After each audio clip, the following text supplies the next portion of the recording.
मुफ्ती साहब, सबसे पहला सवाल कनाडा से मिसिस सलमा साहिबा ने किया। वो पूछती हैं, अगर शोहर तलाक की धमकी को आदत और शिआर बना ले और छोटी छोटी मामूली मामूली बातों पर तलाक की धमकी देते रहें और इज़दिवाजी ताल्लुक भी 2-2 महीनों तक मुअत्तल रखें, तो क्या ये किनाया तलाक शुमार होगी?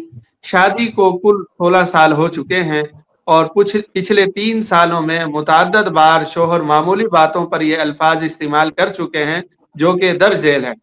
मैं अब तुमको नहीं रखूंगा, मेरा अब तुम्हारे साथ गुजारा नहीं, तुम जैसी औरतें तलाक ही के लायक हैं, अब मेरे पास तलाक के सिवा कोई चारा नहीं, मैं तुम्हें तलाक दे दूंगा, अगर तुम चाहती हो मुझसे तलाक लेकर जान छुड़ाना तो अपना सामान बांधो और जाओ।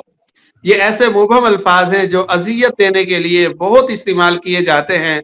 मुझे जहनी तनाव कम करने के लिए गोलियों और थेरेपी की जरूरत पड़ रही है, बराए मेहरबानी इस ज़िम्न में शरई एतबार से रहनुमाई फरमा दीजिए।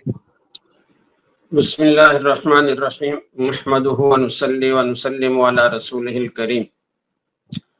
शोहर को चाहिए कि वो इस तरह का रवैया इख्तियार करने से इज्तनाब करे और इससे तौबा करे। किसी अपनी बीवी को अजियत देना, किसी आम मुसलमान को अजियत देना भी इतना बड़ा गुनाह है कि हदीस में आता है, अल मुस्लिम मन सलिम अल मुस्लिमून मिन लिसानिही व यदी।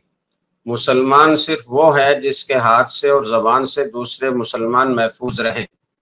तो जब आम मुसलमान को तकलीफ देना इतना बड़ा गुनाह है कि ईमान गोया कामिल नहीं है और ख़तरे में है और हकीकी मुस्लिम कहलाने के वो लायक नहीं है, तो अपनी बीवी को तकलीफ देना, अजियत पहुंचाना और बार बार पहुंचाना, ये कितना बड़ा गुनाह होगा।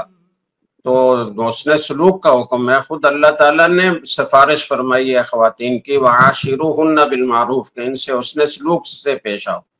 तो शोहर को अपने इस रवैये से तौबा करनी चाहिए। अलबत्ता शोहर ने जितने अल्फाज भी सवाल में लिखे हुए हैं, इनका ताल्लुक मुस्तकबिल से है और तलाक देने के इरादे से है, यानी आइंदा में ऐसा कर सकता हूँ।